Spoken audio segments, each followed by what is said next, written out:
네, 다음 문제는 이 강제징용 이 배상 판결에 대한 부분이 일본의 경제 침략, 무역 규제 철회, 일부 철회에 대한 합의와 그리고 지소미아 임시 연장에 대한 합의에서 전혀 고려되지 않았다라는 문제입니다. 근본적인 문제이기 때문에 무겁게 짚고 세밀하게 다퉈야 되는 그런 부분입니다. 이 문제를 잘 이해를 하고 또 연구를 많이 하고 계신 최봉태 변호사와 함께 전화를 연결하겠습니다. 최 변호사님 안녕하십니까? 예, 안녕하십니까? 예, 오래 기다리셨습니다. 아유, 아닙니다. 예, 예. 지금까지 뭐 금요일 전격적인 그런 발표가 있었고 주말에 또 전개되는 상황 그리고 예전에는 그 고려하지 않았던 그런 부분들도 점차 문제점으로 제기가 되고 있는 그런 상황입니다. 일단 가장 중요한 것은 강제징용 피해자들에 대한 우리나라 대법원의 배상 판결과 강제징용 피해자들에 대한 입장이 고려가 안 됐다.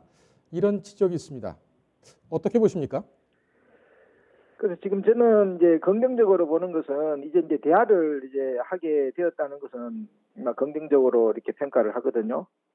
그런데 이제 이 배상 책임에 대해 가지고는 충분히 이제 고려가 되었다는 그런 보도가 안 나갔어서 저도 좀 걱정입니다만 이제 대화를 통해서 이 배상 책임을 관철시킬 전략을 우리 측에서 잘 세우는 것이 무엇보다도 중요하지 않을까 그렇게 생각을 합니다.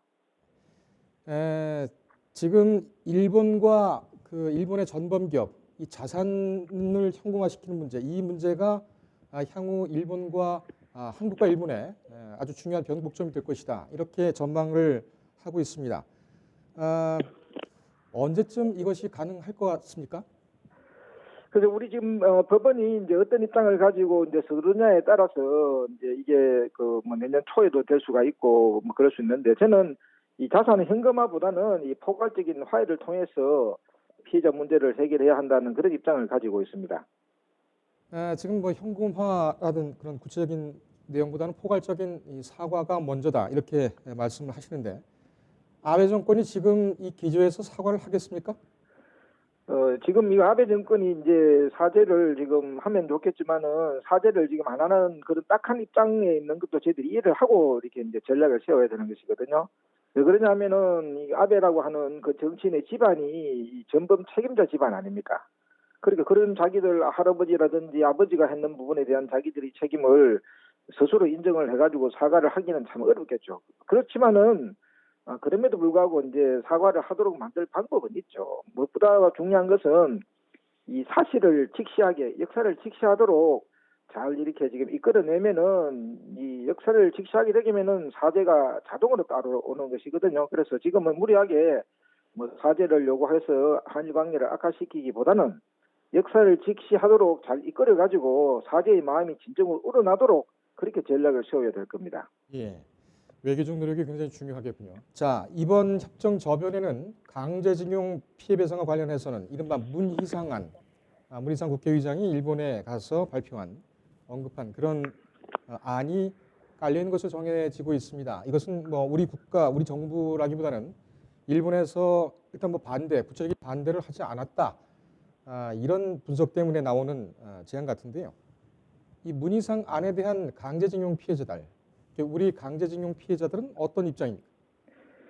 예, 지금 문희상 의장님 그 안에 대해 가지고는 아직 뭐 아이디어 수준이라고 평가를 하고 있기 때문에 이걸 지금 평가를 하기에는 이르다는 생각입니다. 왜 그러냐 하면은 이 문희상 의장님 안에 대해서 이게 뭐 1+1+ 알파라고도 보도되는 데도 있고 또 이게 2+2+ 알파 이렇게 보도되는 데도 있어서 이게 좀 명확하지 않은 부분이 있거든요. 그럼에도 불구하고 이 문희상 의장님의 안은 이 역사를 직시하고 미래지향적으로 해결하자는 그런 기본 원칙을 세우고 있다는 점에서 긍정적으로 평가할 수 있고요. 또 하나는 이 포괄적인 해결을 도모한다는 겁니다. 예를 들면은 일본군 위안부 문제, 강제동원 피해자들뿐만 문제뿐만 아니라 일본군 위안부 문제라든지 사할린이라든지 비시급 전범 문제라든지 원폭 피해자 문제라든지 많은 피해자 문제가 있거든요.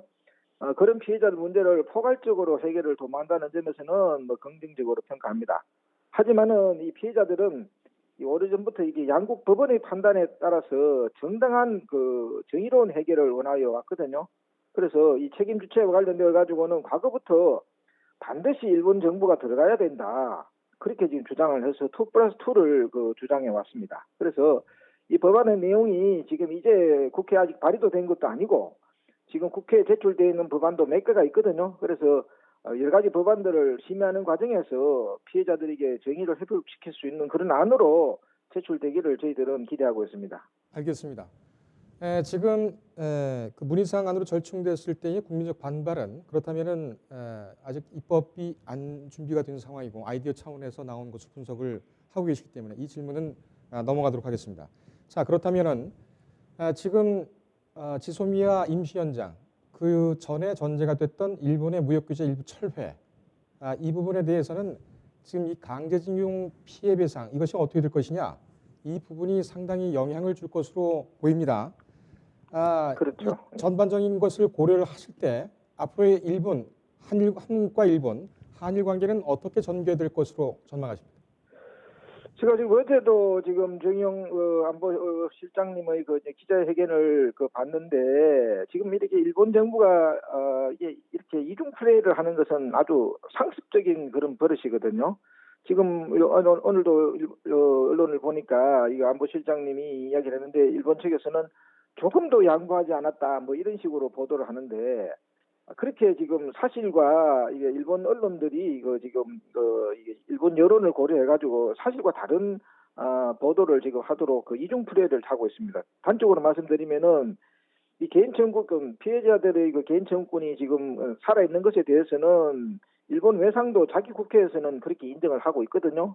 그런데 우리 정부를 상대로 한다든지 우리 언론들을 상대로 해서는 마치 이 청구권 협정에 의해서 소멸된 것이나 이렇게 이중 플레이를 해서 건전한 여론을 갖다가 형성되지 않도록 지금 막고 있습니다. 그래서 이런 이중 플레이는 한두 번 이런 그런 것이 아니고 아주 고질적인 버릇이기 때문에 이런 버릇을 고쳐야 됩니다. 어떻게 고쳐야 되냐면은 지금같이 그 비밀 협상을 하게 되면은 이게 일본 언론들 이중 플레이에 말리듭니다. 그렇기 때문에 이렇게 비밀 협상을 하지 말고 정정당당하게 공개적으로 협상을 하면서 이게 피해자들하고 협의할 것은 협의를 하면서 이렇게 하면은 지금 이중 플레이를 막아낼 수가 있는 것이거든요. 그렇게 하려 그러면은 이 청구권 협정제 3조에 따라서 협의를 해야 됩니다. 지금 일본 정부도 청구권 협정제 3조에 따라서 협의를 하자고 원래 1월 달부터 주장을 했기 때문에 그렇다면 그러면 청구권 협정제 3조에 따라서 한번 해보자 이렇게 정정당당하게 이야기를 해서 정말로 이게 이 협상의 장이 서로 정치 선전을 하는 그런 장을 만들지 말고 이 청구권 협정제 3조에 따라서 개인의 피해자들의 청구권이 살아있는지 없는지 살아있다면은 이 부분을 어떻게 소멸시켜서 피해자 구제를 할 것인지 이렇게 지금 협상을 하게 되면은 피해자들의 그 구제의 길이 분명히 열릴 거라고 저는 보고 있습니다. 알겠습니다. 변호사님께서는 이 일제시 강점 치하에서 벌어진 일본의 불법 행위, 위법 행위에 대해서 배상과 또 이런 항의하는 그런 상황에 대해서 연구를 가장 많이 하신 대표적인 법률가입니다. 변호사님께서 보실 때에 지금 앞으로 이 강제징용 피해자들 시간이 얼마 남지 않았는데요. 이 개인 청구권을 현실화시키고 실현시키기 위해서 가장 합리적이고 현실적인 방법은 뭐라고 생각하십니까? 지금 이 문제는 풀기가 결코 어려운 과제가 아니거든요.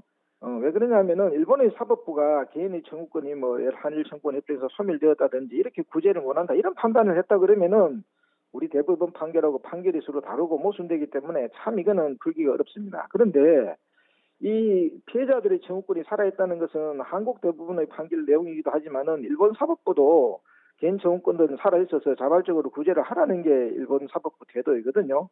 그렇다 그러면 양국 사법부가 공히 피해자 문제가 지금 아직 해결 안 되어서 해결이 되어야 한다. 또 구제가 되어야 한다. 이런 입장을 가지고 있는데 그러면 이 피해자들의 이 구제를 위해서 양국 사법 판단을 존중해가지고 이걸 협의를 하면 되는 것이거든요. 그런데 아까도 말씀드린 것처럼 일본 정부가 이렇게 이중 플레이를 합니다. 이중 플레이에 대해서 마치 개인 청구권이 소멸되어 있는 것처럼 또 한국 정부를 상대로 해가지고는 또 속이고 또 이러다 보니까 건전한 여론이 일어나고 있지 않는 것이거든요. 그래서 그게 문제인데 그래서 결국은 결론을 말씀드리면은 그 법률가 사법부 판단을 존중한 그런 결론을 내야 되는데 그러면 우리 정부가 지금같이 밀실 협상을 해서는 결코 안 됩니다. 왜냐하면 우리 협상력이 일본에 비해서 너무나 떨어지기 때문에 비밀 협상에 들어가게 되면 계속 당합니다. 그래서 이렇게 비밀 협상에서 이용당하지 말고 공개적이고 또 투명한 협상을 하도록 일본 정부를 이끌어내서 협상을 하면은 협상력이 높아지는 것이거든요. 그래서